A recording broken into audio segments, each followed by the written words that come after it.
పద్దెంది పడిమెట్ల పైకెక్కి గుడికేగు భక్తులకు ఎదురొచ్చే బంగారు స్వామి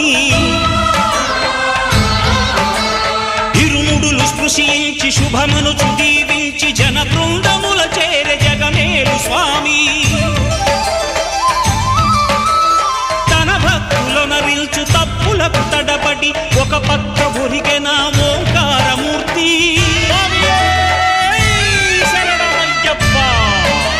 స్వాములందరూ తనకు సాయము కాగా ధీమంతుడై లేచే ఆ కన్య స్వామి